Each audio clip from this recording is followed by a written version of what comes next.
Olá, seja bem-vindo mais uma vez ao canal Zara Online. Eu sou o Flávio Oliveira. Esse é o Orando ao Entardecer, um momento que nós temos para meditar na Palavra de Deus e orarmos juntos por nossas famílias. De segunda a quinta, às 20 horas, nós estaremos aqui sempre estudando um tema da Bíblia que traga conhecimento e crescimento para as nossas vidas. Essa semana nós temos um tema desafiador. Nós vamos falar sobre a esperança que vem de Deus. E quero dar início lhe convidando a abrir sua Bíblia no livro de Romanos, no capítulo 15, no verso 13, que diz assim: Portanto, que o Deus da esperança vos abençoe plenamente, com toda alegria e paz, à medida da vossa fé nele, para que transbordeis de esperança pelo poder do Espírito Santo. A primeira coisa que nós precisamos começar a entender sobre esse tema é que, na Bíblia, a esperança que vem de Deus, ela não é apenas concedida, ela é o próprio Deus. E para isso nós precisamos entender o conceito de criação que existe nesse mundo. Na verdade, nós vamos falar sobre dois conceitos. Existe a teoria do criacionismo, existe a teoria do evolucionismo. Eu quero falar sobre esse tema com muito respeito, porque eu sei que há pessoas que acreditam no evolucionismo, e eu não quero aqui ofender ninguém, mas quero lhe convidar a racionalizar sobre essas duas crenças, para que você possa verificar o sentido de esperança que existe na Bíblia para cada um de nós. O primeiro ponto é que o criacionismo ele parte da ideia de que nós fomos criados sem um propósito definido, somos fruto do acaso.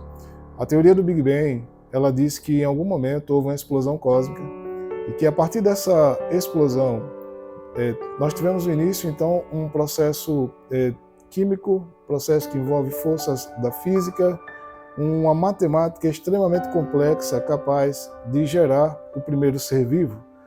E a partir de milhares e milhares de anos, houve uma evolução para todos os outros seres vivos, chegando até mim e você. Esse é o resumo de toda essa teoria da evolução, ok? A teoria do criacionismo, ela parte para um princípio completamente oposto. Primeiro, que a ideia de que existe um Deus que é eterno, imutável, soberano, ele cria todas as coisas com propósito. E a criação humana, como se dá no livro de Gênesis, ela é feita com muito cuidado, com muito zelo e com muito amor. Há uma carga de sentimento e propósito que traz a vida como nós conhecemos. E mesmo quando o ser humano ele desobedece no Éden e está sujeito à condenação que foi determinada por esse Criador, ainda assim ele faz um esforço sobrenatural, enviando o seu próprio Filho, para que pudéssemos ter uma segunda chance. Então veja que a criação e toda a sua complexidade, partindo da teoria do criacionismo, vem da existência de um Deus que sente, que se importa e que cria o ser humano com um propósito. São duas teorias bem distintas, em que uma delas, após a nossa morte, a vida perde o seu total sentido. O que nós desfrutarmos aqui, desfrutamos, o que nós vivemos, viveremos, mas em algum momento acaba e não há um amanhã. É a teoria da evolução. Tem alguns amigos que creem dessa forma. E em alguns de nossos diálogos e questionamentos, surgiu a palavra fé. E eu tenho explicado para as pessoas que a fé ela não é algo apenas direcionado a Deus, a existência de um Deus. Mas a fé é a crença nas coisas que você não pode ver. E eu quero dar alguns exemplos de coisas que nós cremos pela fé. O vento é um desses exemplos. Você não pode ver o vento, mas você percebe a ação do vento ao seu redor e até na sua própria pele. Você sente em você. Você sabe que ele existe. A mesma coisa acontece com a gravidade. A gravidade não é algo que a gente possa sentir. Nós estamos tão acostumados com a força da gravidade nos puxando para baixo, para o chão, nos mantendo com os pés fixos no chão, que a gente não sente essa força sendo exercida. Nós estamos habituados a ela. Mas sem ela nós estaríamos flutuando à deriva, não estaríamos fixos no chão. Então, são forças que existem, estão presentes e nós conseguimos perceber. Nós também conseguimos perceber a existência de um Deus. E isso é fé. Por isso, muitas pessoas acreditam que a fé é direcionada apenas à questão religiosa, e não é. No mundo da ciência, e aqui eu quero deixar claro que para nós que cremos na Bíblia, não existe uma separação entre ciência e religião. Para nós, Deus é o criador da ciência. Surgiu um grupo, há alguns anos atrás, de cientistas que começaram então a fazer essa diferenciação. Mas nós cremos que Deus é o Senhor da matemática, da química e da física e tudo mais.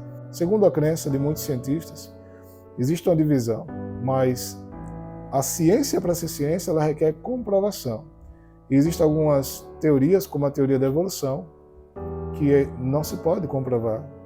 Quando você diz que o mundo surgiu a partir de uma explosão cósmica e que um ser vivo surgiu a partir do nada e esse ser vivo ele ganhou outras formas, você não tem como comprovar isso. Por mais que se diga, observe os fósseis, observe isso ou aquilo, não existe uma observação de um processo evolutivo.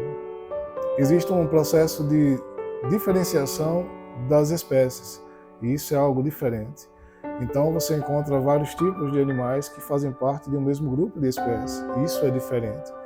Mas quando as pessoas alegam que o mundo foi criado a partir dessa forma e que tudo foi evoluindo, eu tenho dito aos meus amigos que creem nessa teoria, eu sempre digo a eles que eles têm mais fé do que a minha fé na existência de um Deus soberano. E alguns deles não gostam muito quando eu falo isso. Por isso eu estou dizendo que eu estou tratando esse assunto com muito respeito. Mas, quando você diz que crê em algo que você não consegue comprovar, isso não é mais ciência, isso é fé. É crer em algo que você não consegue visualizar, mas, de qualquer forma, você acredita na existência daquilo, de que as coisas aconteceram daquela forma. Assim é a teoria da evolução. Eu queria convidar você a racionalizar um pouco essa teoria antes de nós avançarmos para o tema central, que é a esperança que vem de Deus. Quando você diz que as coisas evoluíram a partir dessa teoria do nada, eu quero que você imagine o seguinte, alguém lhe contando que todos os aparatos tecnológicos que nós temos hoje, a construção de uma casa ou a construção de um simples banco como esse que eu estou sentado, feito de madeira e prego. Quando alguém lhe diz que esse simples banco, ele simplesmente passou a existir do nada depois de uma explosão e milhares de anos, e esse banco ele foi modelado, desenhado no formato que ele é, e pregos surgiram e se fundiram a essa madeira, formando um banco de uma forma tão espetacular. Você consegue acreditar, racionalizar essa ideia com facilidade? Imagine que daqui a 200 anos, 300 anos, você tenha abandonado esse banco e você tenha a oportunidade, nós sabemos que nós não vivemos tanto tempo, ainda não, mas você tem a oportunidade de voltar a se encontrar com esse banco, ter um contato com esse banco. Você acha mesmo que ele vai ter melhorado, ele vai ter passado de um banco de madeira e prego para uma outra coisa, ele vai evoluir para algo mais? E você pode dizer, mas você está falando de madeira e prego? Então imagine a complexidade da vida humana. Você já parou para pensar na complexidade de uma simples célula? De um olho, sabe? De um órgão?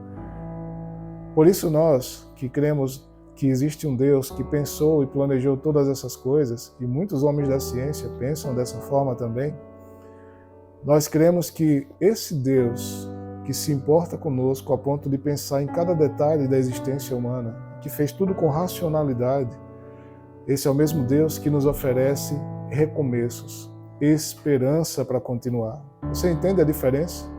A esperança que vem de Deus, o próprio Deus, ela existe para demonstrar o amor que esse Deus tem por cada um de nós. Quando você passa por uma enfermidade grave, quando você passa por um problema financeiro, problema familiar e tantas outras situações, e que às vezes parece que tem uma cortina diante dos seus olhos ou uma fumaça que você não consegue enxergar o que vem depois, é simplesmente pela fé que você recebe a esperança que lhe permite, como disse o verso que nós lemos, ter paz e alegria. Paz foi o tema que nós falamos na semana passada. Mas para chegarmos a ela, é necessário que você tenha fé. E essa esperança que é um Deus que existe, que lhe ama, que lhe fez com um propósito, que se importa com você, a ponto de entregar o seu próprio filho para que você tivesse um recomeço. Essa esperança é uma esperança viva e você pode se alimentar dela. Existe um estudo que foi feito que mostra que pessoas que estavam em estado terminal ou com doenças crônicas, elas, quando tinham esperança, elas tinham uma melhor qualidade de vida. E aquele outro grupo que não tinha esperança, eles declinavam mais rápido, entravam em quadros depressivos profundos e muitas vezes vinham a óbito. Estudos como esse estão disponíveis na internet e você pode pesquisar. Mas o que eu quero mostrar com isso é que o sentimento de esperança ele tem dois pilares. A fé na existência de um Deus que nos criou com propósito, que se importa com cada um de nós. E a confiança. O que é a confiança? É a ação prática da fé. É você mesmo tendo uma cortina diante de você, tendo a fumaça diante de você, saber que passe você pelo processo que passar, ainda que lágrimas ocorram, ainda que Deus permita que venha a doer, Ele permite para que você cresça e seja mais semelhante a Jesus Cristo. Muitas vezes, somente pela dor e pela lapidação é que nós nos tornamos pessoas melhores. Há muitas coisas em nós que precisam ser modificadas. Então, não é o fato simplesmente de que as coisas estão resolvidas porque Deus se importa conosco, que faz com que nós tenhamos fé e confiança. É mesmo quando tudo dá errado, porque nós sabemos que no final nós seremos vencedores. Por quê? Porque o Deus que nos ama, que nos criou com tanto cuidado, que deu o seu próprio Filho, está disposto a nos dar sempre segundas chances, para que nós possamos recomeçar, crescer e estarmos andando na presença dele eternamente. Me permita orar por você e por sua família mais uma vez.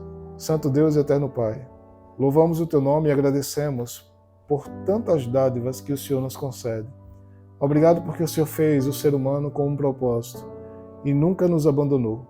Obrigado porque o Senhor é o Deus que nos dá recomeços e novas oportunidades. E mesmo quando não vemos todo o quadro por inteiro, nós podemos saber, ó Deus, que por trás da fumaça, por trás da cortina, o Senhor está lá para nos amparar, para nos guiar e nos fazer vitoriosos. Nós suplicamos, ó Deus, o teu perdão e a tua graça em nossas vidas. E nos permita, ó Deus, que cada família que nos assiste sintam as tuas bênçãos e a presença do teu Espírito, porque é o teu Espírito que nos dá essa esperança para vivermos com paz e alegria, como diz a tua palavra. Nos permita, ó Deus, ter uma noite de descanso, que os nossos filhos eles cresçam a cada dia amando viver em tua presença, conhecendo o Deus verdadeiro e soberano que cuida de nós, mesmo quando nós estamos dormindo.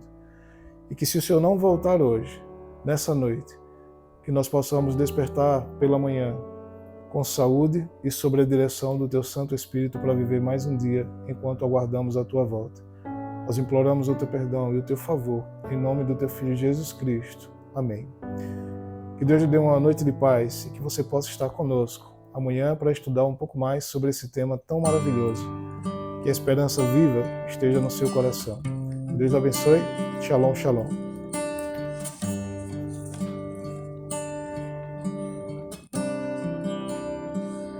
Aprendi a olhar além do horizonte, aprendi a confiar e ir mais longe. Nem tudo que toca ao céu eu posso explicar, mas sei que o Senhor vai me guiar. Nem tudo que toca ao céu eu posso explicar, mas sei que o Senhor vai me guiar. Tu és fiel, tu és fiel.